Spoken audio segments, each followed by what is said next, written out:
Uh, Hello guys, welcome back to my another video, that is top 200 question of CA final audit. So here we will be continuing with the whatever we left previously. So guys, आज हम start करेंगे another chapter से, जो कि chapter number 17 है. Before we start chapter number 17, मैं आपको बोलूंगा कि ये चैप्टर नंबर 17 है ना, उसको मैंने तीन भागों में डिवाइड किया है. पार्ट वन जो आपको ड्यू डिलिजेंस के बारे में रहेगा, पार्ट टू रहेगा जो फॉरेंसिक ऑडिट रहेगा, या फिर आप फॉरेंसिक अकाउंटिंग बोल सकते हो, और पार्ट थ्री रहेगा जो रहेगा इन्वेस्टिगेशन रहेगा. ठीक है. क्यों तोड़ा है? क्योंकि आप अगर उसको पार्ट वाइज पढ़ोगे ना तो आपको इजी पड़ेगा. अगर आप एक साथ पूरा का पूरा पढ़ने के जाओगे या फिर तो आपको थोड़ा लगेगा कि बहुत बड़ा चैप्टर एंड ही नहीं हो रहा है. लेकिन इसमें से पक्का क्वेश्चन आता ही आता है. और एडिशनली एक और बात बता देता हूँ कि आपको ये जो मैं 200 प्लस क्वेश्चन दे रहा हूँ ना, ये क्वेश्चंस आपको आईबीएस में भी काम आएंगे और यहाँ पे भी काम आएंगे. मतलब आईबीएस में कैसे काम आएंगे? क्योंकि आप आपके पास समरी है 6 पेजेस की 200 क्वेश्चन की. ठीक है. जब आपको आईबीएस में क्वेश्चन को डायरेक्टली आएगा तो आपको मालूम है कि उसका आंसर कहाँ पर है. मतलब आपको रेफरेंसिंग का एक इंडेक्स मिल जाएगा जो आपको इजीली मिल जाएगा. ठीक है. तो वहां पर आपको ये हेल्प करेगा. तो let's without wasting let's start with the audit part.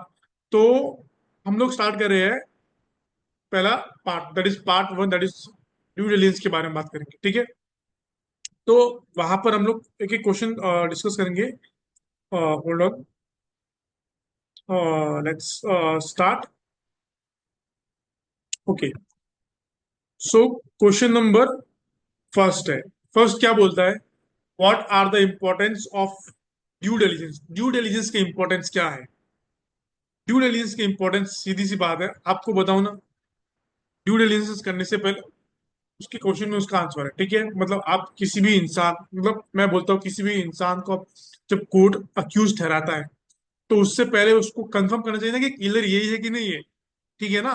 Confirm करो कि किलर यही है और उसकी इंफॉर्मेशन को वेरीफाई करो. तो आंसर क्या? Confirm the killer.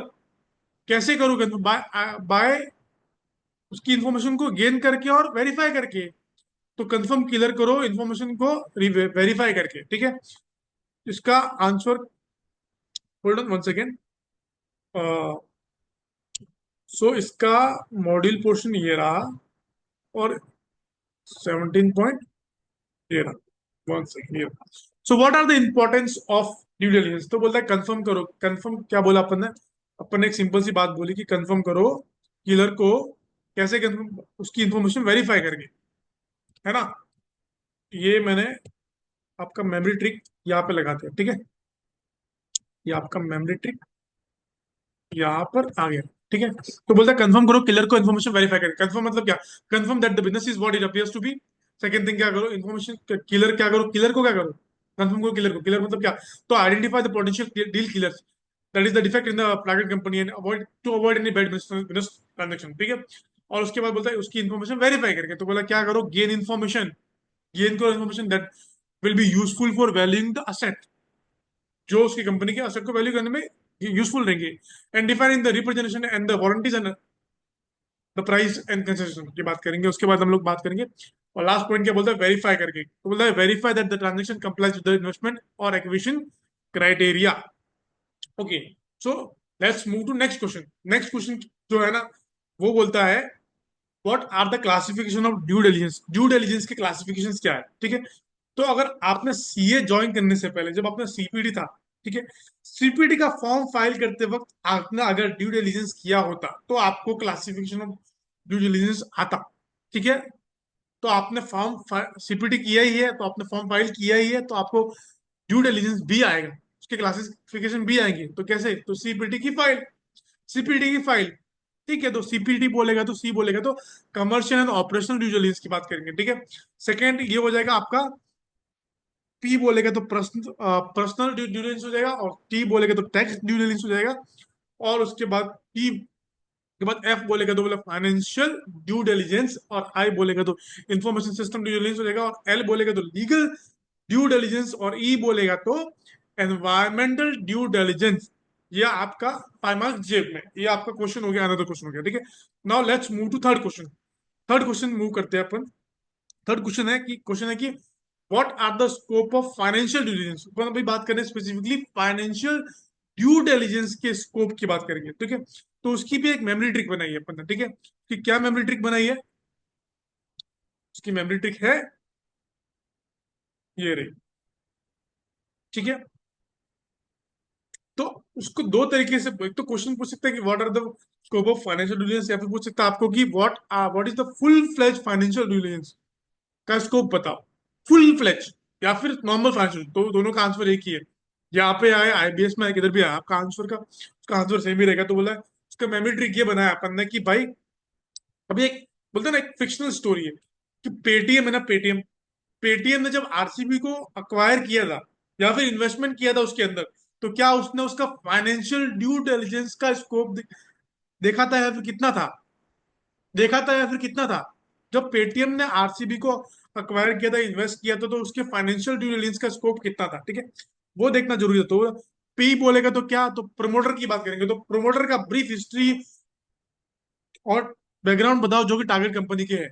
फिर पी के बाद दूसरा पी बोलेगा तो क्या होगा, तो अकाउंटिंग पॉलिसी, अकाउंटिंग पॉलिसीज क्या है वो देख लो, पी हो गया। फिर दो बार, इसलिए फिर टी बोलेगा तो क्या होगा, टी बोलेगा तो टैक्सेशन का पॉइंट ऑफ व्यू देख लो।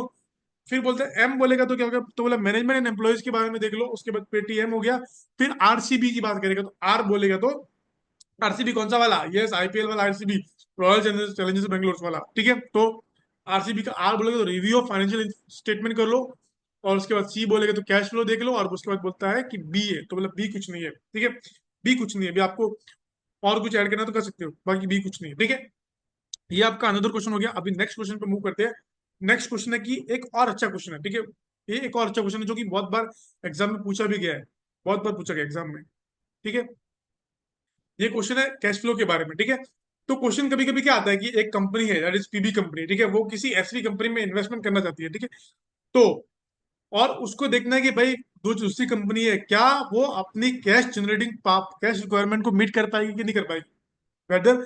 सो PBO appointed your firm to conduct the due diligence and review, and they want to know the cash generating abilities of SV. So what point will you check whether it will be able to meet its cash requirement? क्या आपने cash requirement meet कर पाएगा कि नहीं कर पाएगा? तो क्या पॉइंट चेक करोगे, तो आप पॉइंट चेक करोगे ये सारे point. It is necessary to check क्या, ये सब सिंपल है पॉइंट, आपको इसमें ज्यादा दिमाग, क्या कैश जनरेटिंग पावर मतलब क्या उसके पास पैसा आ रहा है, तो क्या वो अपने ट्रेड पेबल को ऑनर कर पा रही है कि नहीं कर पा रही है, अपने ट्रेड पेबल को पैसा पे कर पा रही है कि नहीं पे पा रही, whether the company is able to honour its commitment to trade payable, ठीक है। सेकेंड थिंग होगा, और दूसरा कैश जनरेटिंग पावर कैसे देख करेंगे, तो क्या वो अपने ट्रेड रिसीवेबल को और इन्वेंट्री को कन्वर्ट कर पा रहे हैं, और कैसे करेंगे, how well the company is able to turn its trade receivable and trade inventories को, और उसके बाद क्या कोई एक्सेस पैसा बड़ा बचा है, तो क्या वो डिप्लॉय कर रही है कि नहीं कर रही है अच्छे से, तो how well does the deploy it's fund, कैसे, और अगर फंड डिप्लॉय करने के बाद भी कोई एक्सेस पैसा पड़ा है, ठीक है, तो क्या are there any fund lying idle, कोई आइडल फंड पैसा है, तो कंपनी क्या उसका मैक्सिमम बेनिफिट ले रही है कि नहीं कर रही, तो whether company is able to reap the maximum benefit out of the available fund. और अभी जरूरी नहीं है कि आपके पास आइडल फंड पड़ा है तो आप सारे सारे इन्वेस्ट कर लो, तो वो देखते कि भाई what is the investment pattern of the company, are they easily realisable, अभी इन्वेस्ट कर लिया, क्या वो इजीली रियलाइजेबल है, मालूम पड़ा 1 लाख डाला, निकाला 1 रुपया, इसीलिए बोलता आर दे इजीली रियलाइजेबल, और मतलब क्या टाइम पे रियलाइजेबल भी है, वो देख लीजिएगा, ठीक है। ये था आपका question number 4। Now let's move to question number 5।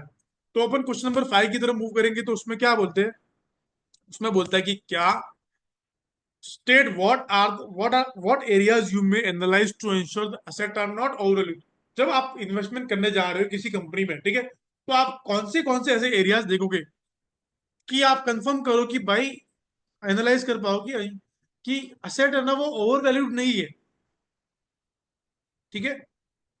उससे पहले, ठीक है, उससे पहले अपन एक दूसरा क्वेश्चन कर लेते हैं, हिडन लायबिलिटी का क्वेश्चन कर लेते हैं, ठीक है, क्योंकि अपने सीरीज में अपने को फॉलो करने का, इसलिए तो लिस्ट बोलता है list out any 5 areas which will be examine for hidden liability. Hidden liability से कंपनी के अंदर आप एग्जामिन कर रहे हो तो क्या कोई ऐसी हिडन, जब आप इन्वेस्टमेंट करने जा रहे हो तो कोई ऐसा हो सकता है ना कि फाइनेंशियल में जो दिख रहा है वो नहीं है, कभी कोई हिडन लायबिलिटी हो सकती है जो फाइनेंशियल में आपको दिखे ही नहीं।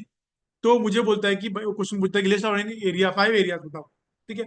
आपको तो 5 पूछा, लेकिन आप एक्स्ट्रा 6 याद कर सकते हो। तो हिडन है, हिडन हिडन है, तो उसके लिए आपको क्या करना पड़ेगा, शो करना पड़ेगा उसको, शो करना पड़ेगा ना, यस, तो शो करना पड़ेगा। तो शो कैसे करोगे, तो बोला शो, इसका आंसर है क्या, शो करो क्या, लेटर को शो करो, लेटर शो करो, उसके बाद और क्या शो करो, tax and tax assessment show करो, शो करो letter, tax and tax assessment show करो, और फ्यूचर लिटिगेशन को भी शो करो। ठीक है, फ्यूचर को भी शो करो और लिटिगेशन को भी शो करो।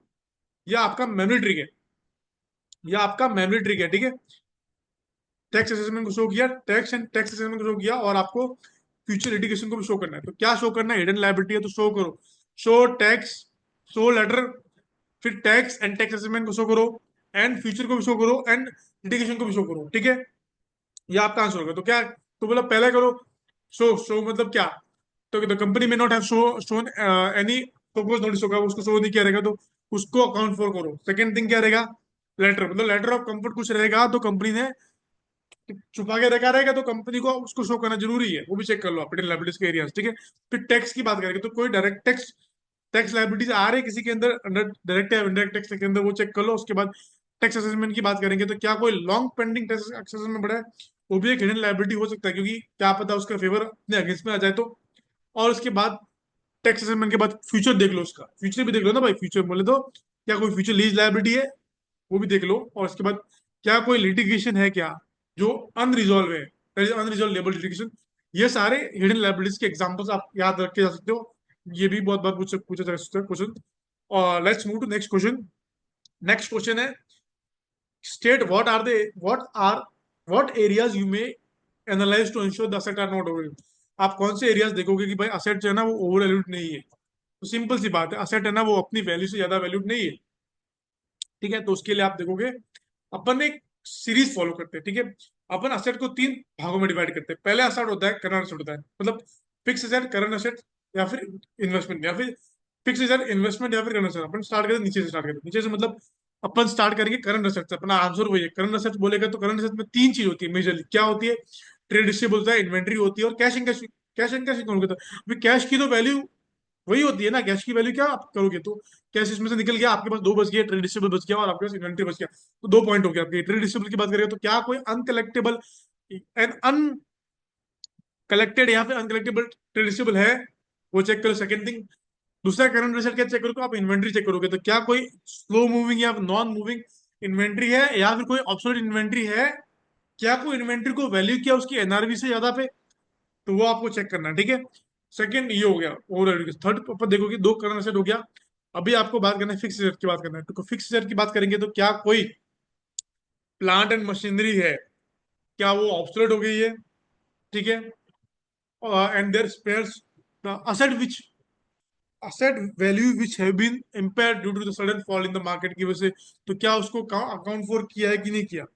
एंड उसके बाद हम लोग बात करेंगे एक और की, कि क्या कोई फॉरेन एक्सचेंज फ्लक्चुएशन अकाउंटिंग है, कोई कैपिटलाइजेशन ऑफ एक्सपेंडिचर है, क्या उसको प्रॉपरली अकाउंट फॉर किया है कि नहीं किया, वो देख लेंगे। और उसके बाद हम लोग बात करेंगे थर्ड पॉइंट फिक्स असेट के अंदर, कि भाई क्या कोई असेट है, क्या वो लिटिगेशन के अंदर है, और क्या उसको प्रॉपरली अकाउंटिंग अकाउंट किया कि नहीं किया है।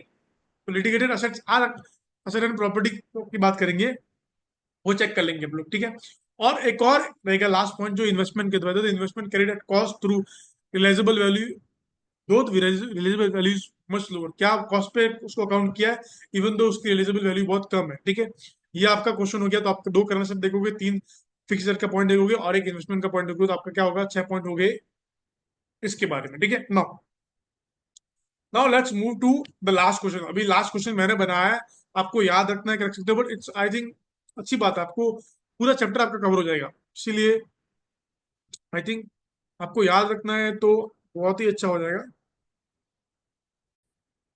Guys, so guys, let's move to last question of financial due diligence के चैप्टर का लास्ट क्वेश्चन। अपन लोग पार्ट वन जो है उसका अपन लोग लास्ट क्वेश्चन कवर करेंगे, और वो क्वेश्चन है, what is the content of due diligence report. Due diligence report का कंटेंट क्या है।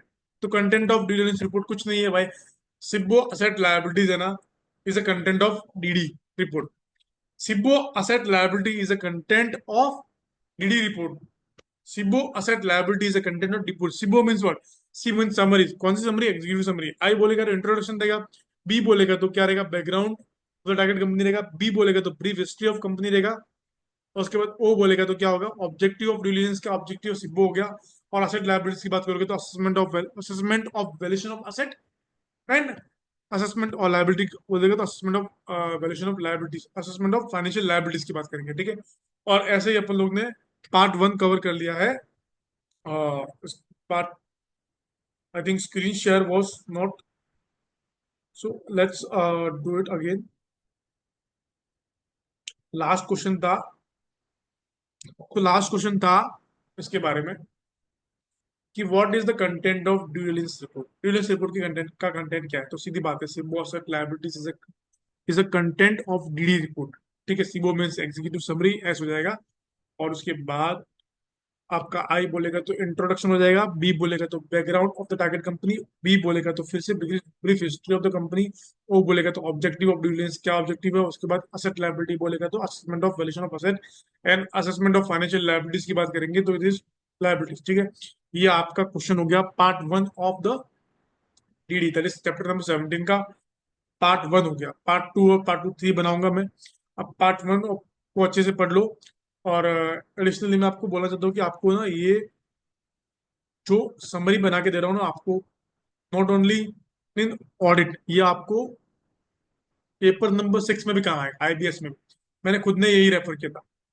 और मुझे इस यहाँ से इजीली, क्योंकि क्योंकि मेरे पास अभी अच्छी बात क्या है, मैं जब रिवाइज कर रहा हूँ ना, तो यहाँ पे वैसे भी मैं 200 क्वेश्चन ले रहा हूँ, तो मतलब मेजरली ऑल क्वेश्चन कवर हो जाते हैं, ठीक है, जो डायरेक्ट क्वेश्चन होते हैं मेजरली। तो मैं यहाँ पे जब पेज नंबर रेफरेंसिंग दे रहा हूँ, तो मेरे पास अगर 6 पेज में लेके भी जा रहा हूँ आईबीएस के पेपर में, ठीक है, तो मेरे को फटाक से उसका पॉइंटर पता है कि क्वेश्चन क्या है, तो मुझे पता है कौन से चैप्टर में क्वेश्चन, तो फटाक से मैंने देख लिया, उसका आंसर मैंने लोकेट कर दिया, तो मेरा टाइम भी बच जाएगा आईबीएस के अंदर, क्योंकि आईबीएस में ढूंढना बहुत मतलब ना लेंदी प्रोसेस होता है, आपको ढूंढना इज वेरी डिफिकल्ट। बाकी तो क्या है। सो गाइज, फिलहाल के लिए let's say bye, will meet in next video. ठीक है गाइस, बाय बाय।